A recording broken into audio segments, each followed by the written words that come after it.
விலை மதிப்பற்றது எதுன்னு நீங்க நினைக்கிறீங்க? நம்ம வாழ்க்கை தாங்க. வாழ்க்கை என்பது விலை மதிப்பற்றது. அத விட்டுட்டு நம்ம எதையோ விலைய வச்சு பார்க்குறோங்க. இருக்கும்போது சிலரோட அருமை தெரியாது. அவங்க இறந்ததுக்கு அப்புறம், "ஐயோ! என்னை விட்டு போயிட்டீங்களேன்னு" அழுவோம். இதாங்க மனுஷனோட தன்மையே. இருக்கும்போது அவங்களுக்கு ஒரு வாய் கஞ்சி உருப்படியா குடுக்க மாட்டான். இறந்ததுக்கு அப்புறம் அடிச்சுக்கிட்டு அழுது, அவங்களுக்கு சாமி கும்பிடுறதுல என்னங்க பயன் இருக்கு?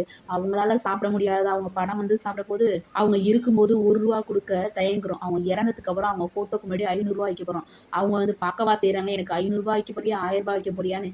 ஏங்க தேவையில்லாத விஷயத்த நீங்க பண்ணிட்டு இருக்கீங்க. எப்பவும் அடுத்தவங்களுக்காக வாழாம உங்களுக்காக வாழ்ந்து பாருங்க. ஒவ்வொரு செகண்டும் உங்கள் அன்பானவர்களுக்காக வாழ்ந்து பாருங்க. வாழ்க்கையே ரொம்ப ரசனையானதுங்க. ரசிச்சு வாழ்ந்தா எல்லோருக்கும் இந்த வாழ்க்கை சுகமானது. ரசிக்காம வாழ்ந்தா இந்த வாழ்க்கை எல்லாருக்கும் நரகமானது. வாங்க உங்களிடம் இக்கதையை தொடர்ந்து உங்கள் அன்பு தோழி விஜயா. விலை மதிப்பற்றது வாழ்க்கை. வாங்க காணொளிக்குள்ள போலாமா? ஒரு பிச்சைக்காரன் விலை உயர்ந்த வைரத்தை வழியில் கண்டெடுத்தான். அதன் மதிப்பு என்னவென்று அறியாமலே தன்னுடன் இருந்த கழுதையின் காதில் மாட்டிவிட்டான்.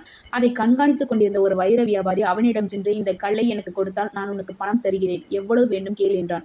உடனே பிச்சைக்காரன், "அப்படியானால் ரூ. 1 தந்துவிட்டு இந்த கல்லை வைத்துக்கொள்" என்றான். அதற்கு வைர வியாபாரி இன்னும் குறைவாக வாங்கும் எண்ணத்துடன், "ரூ. 1 அதிகம். நான் உனக்கு 50 பைசா தருகிறேன். இல்லை என்றால் வேண்டாம்" என்றான். பிச்சைக்காரன், "அப்படியானால் பரவாயில்லை. அது இந்த கழுதையின் காதிலே இருக்கட்டும்" என்றவாறே நடக்கலானான். வைர வியாபாரி எப்படியும் அவன் தன்னிடம் அதை 50 பைசாவிற்கு தந்து விடுவான் என்ற எண்ணத்துடன் காத்திருந்தான்.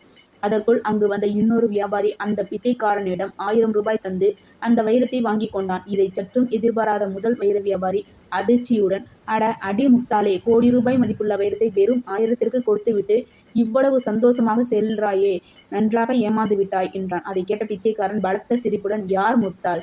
எனக்கு அதன் மதிப்பு தெரியாது. அதனால் அதை இந்த விலைக்கு விற்றுவிட்டேன். மேலும் எனக்கு இதுவே மிகப்பெரிய தொகை. எனவே நான் மிகுந்த மகிழ்ச்சியுடன் இருக்கிறேன். அதன் மதிப்பு தெரிந்தும் வெறும் 50 பைசாவிற்கு அதை இழந்து விட்டாய்.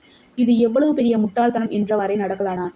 இப்படிதான் நம்மில் பலர் மிக சிறிய சந்தோஷங்களுக்காக விலை மதிப்பற்ற வாழ்க்கையே இழந்து விடுகிறோம். அது மட்டுமல்லாமல் கருமித்தனம் எப்போதுமே தோல்வி தரும். இருக்கிற வரைக்கும் நம்ம சந்தோஷமா இருப்போங்க.